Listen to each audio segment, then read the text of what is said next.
So I've got a day of driving around today. Off to Melbourne. It's about a 2-hour drive down to the city. But just before I left, got the note for this parcel. Another 30 kilo box of tools. So I'm gonna have to be very good. In fact, actually, I might get the chance to open it in the midst of one of my pickups. So yes, this is gonna be an unboxing video with a difference.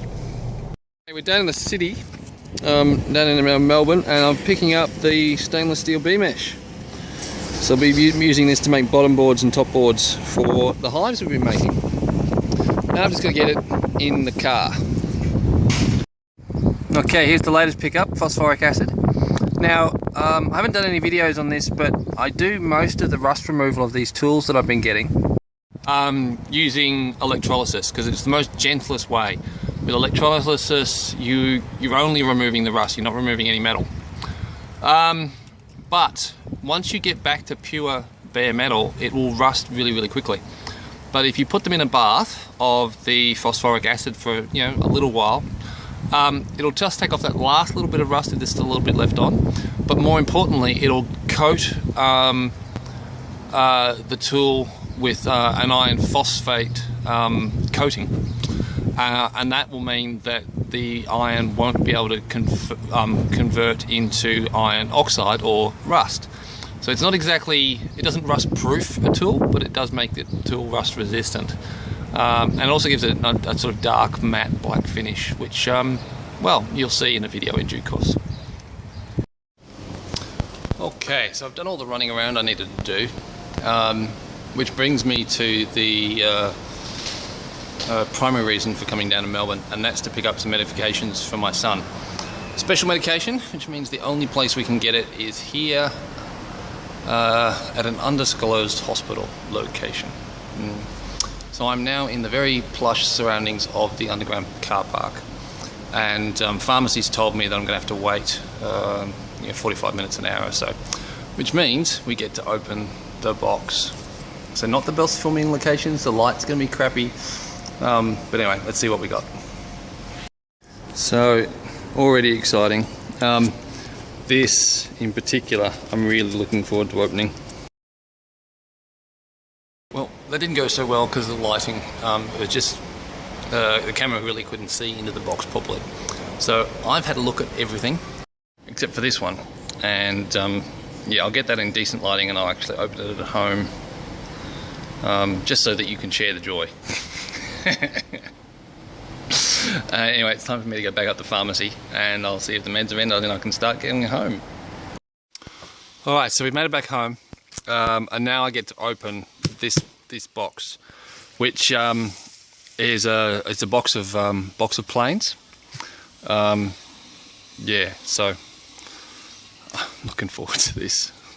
Alright, so back at home, yeah, I got these laid out. They're a bit easy to see.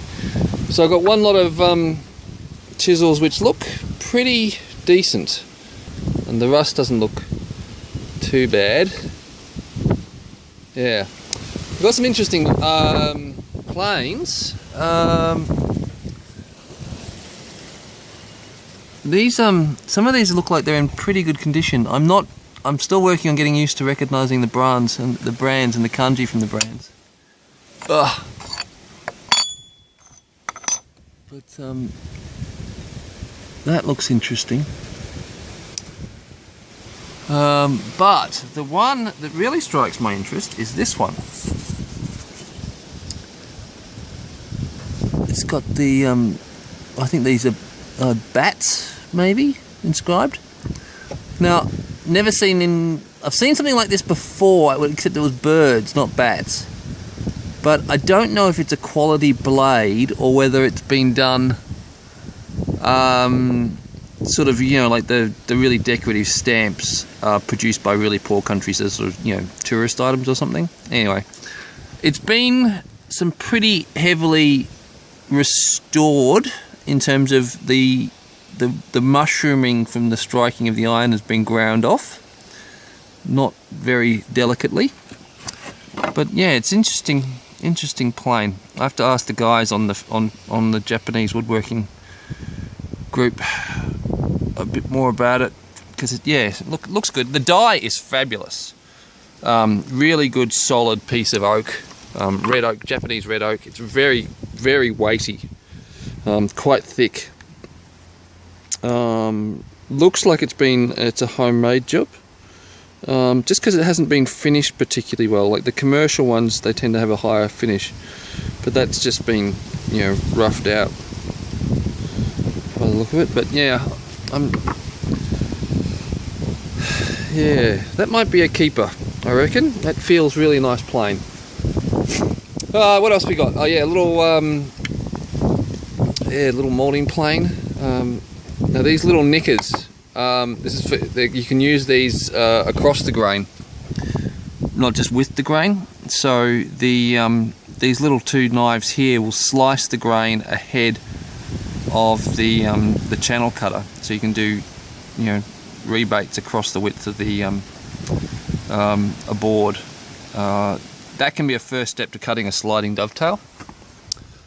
Now this box didn't survive the trip. The back end of it is, well, I think it's still in the packaging. But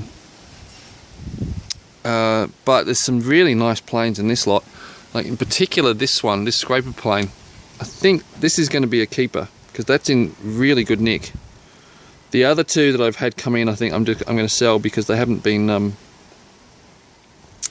Well, they've been okay. Well, one of them actually not that okay. It would need a lot of work to restore. Whereas this one, I just think that needs a sharpen. So I think that's going to be mine because I haven't got a scraper plane in the toolkit yet. What else we got? Yeah, shoulder plane. Very nice. The this darker wood that's been laminated onto the bottom. Very nice. We have oh, what do you call that? Brain's gone. This is really nice. This one. This is a side cutting. This is for cutting sliding dovetails, among other things. But because of the point at edge, you can get really. So if you start with a, you know, a rebate or a channel that you've cut across the board, then you can start angling it to create the dovetail. So I reckon, like I've got some other ones of these, but that's very good, especially with this key, so you can tighten up the mouth. So I think yeah, I think that's a keeper. Another shoulder plane. Gee, that's pretty nice too. I've got a big shoulder plane that's a keeper, but and I've got Western shoulder planes that are small like this, so I'll probably sell that one. Maybe not though. Another side cutting. Now I'm not sure what these are for because they've got the wider base, so you can't get them onto the angle as much as you can with the other style. So I have to find out about them. Another little shoulder plane, which is in good condition, but it's got years of life left in it. But you know, it's obviously been well used. Nice condition though. Now another one of these side cutting ones, and again with the key. So I'm wondering if they're a set. Yeah. Okay. Oh, that is a very nice shoulder plane. Again, it doesn't have much iron, so it's you know, but you're still talking years of use left in that thing. But that feels really nice in the hand. I reckon that and that one would make a fabulous little set. And the pattern, the figure pattern on the die is just lovely. That quarter sawn oak. And we got some other common Kanna, common planes. Again, I don't recognise. I'm still learning to recognise the kanji. Working on it. Some that have, you know, got a bit of damage. Ooh, that looks That looks interesting. Anyway, so that's that. Bunch of planes to sort through.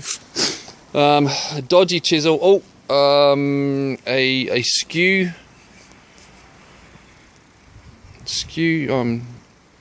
Oh god.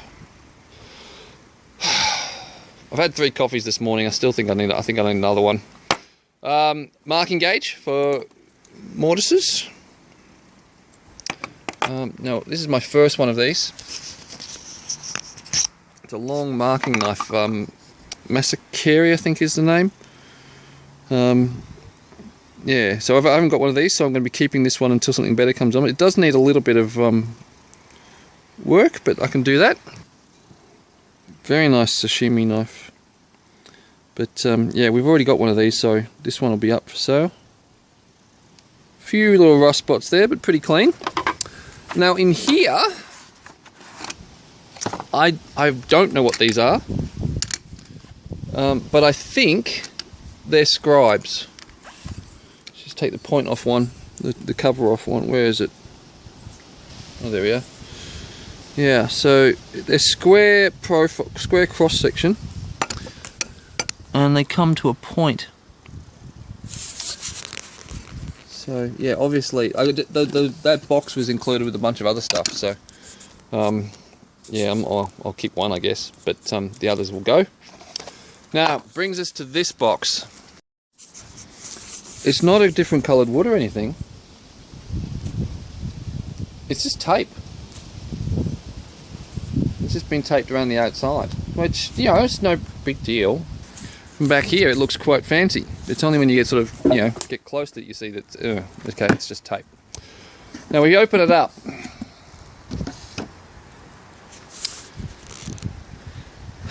There are some really nice looking planes in there. But, and this is the thing about buying stuff off the photos, and this is why I am doing my eBay sales. Describe items the way I would like them described if I was buying them, because these look really lovely and really shiny. Beautiful clean wood. You can see all the figure in the die or the block, the wooden block of the planes. The irons or the blades and the caps look really, really clean. And, you know, that one case there is really shiny. Oh, and the other thing that about these planes, when I was looking at the photos before I said to the guys, yep, we'll get them, is that each of these planes, or almost all of these planes, comes with its own cover. And again, it looked a lot fancier because that's, you know, when I realised it was just tape, it's less fancy. But the thought was that, well, they look really clean, they look like they're well cared for because they've got these covers. That's worth paying some money for. But if you look closely, the irons are this black colour because they've been painted, and I couldn't see that from the photos. Now it doesn't look like they've been painting over rust, but they're not as clean. They're not, you know, they're not that colour because they've been, you know, had a blackening treatment. They've been, well, they haven't had a blackening treatment. They've been painted, right? The other thing is, if you look at the other thing, if you look here, where are we? Yeah, if you look here, see if I can focus that. Again, the irons have been a bit roughly treated in that the ends have been ground off to remove the mushrooming. And the next thing is that it looks like the wood's been varnished. So, okay, yes, the wood looks really clear, but it's not really clear because it's been well cared for and well oiled. It looks like it's got this lacquer or varnish over the top, which I don't think is a good idea. But then, worse, worse and worse, the bottoms have been finished with this wood-like plastic tape. When you see that in a photograph, it's really easy to miss the fact that that's just tape. In fact, this tape lifting here, that's actually where I've been fiddling with it. That wasn't there. So to close the mouth up and to make these look like they're newer, they've glued on some sort of board here, and because I think that would have looked wrong. They then put the wood grain tape over it to make it look right. So just a little bit of dodgy salesmanship there. Yeah. So anyway, I think I'm going to be selling these. I probably won't sell them as a set. I might do, but when I do, I'll be describing. I'll actually either be taking that off so it's not there, or I'll be selling them. Please note that these have been restored inexpertly. The irons are still good. They're still very good metal. These are still very good dies, but a purist would probably want to take the varnish off. So it's just a bit more work before the tool's ready to use. Yeah. So anyway, so a bit disappointing that. And I'm not going to bother pulling all those up, pulling each one of those out to show you, because yeah, they're a bit disappointing. They look flashier. They look flashier than they actually are. Yeah. Right. Well. Yeah. Look. So as with the normal, as what I'm going to be doing with the unboxing videos get put up on Patreon. So all my patrons, all my supporters via Patreon can have a look at them, and if there's anything they see, I can do them as well. They get first dibs basically. I make a little bit of money when I sell tools that way, but not anywhere near as much as I do with eBay. And I'm doing that because I really want to get more.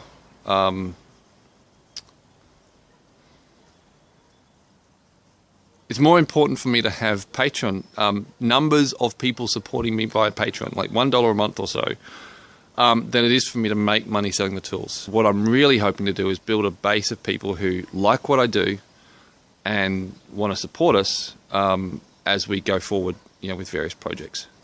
And so one way of doing that is to offer people a good deal. So people who might be attracted to this video because of the tools I'm using, or for the tools that I'm selling, maybe they'll join the club to get better deals on their tools. But anyway, stay tuned for the next video. I'm not sure what's going to be next, whether it's going to be more milling or we'll be back doing some making stuff out of wood. Probably we'll be back to the beehives because I'm so far behind with that project. Sorry, catch you soon. Bye-bye.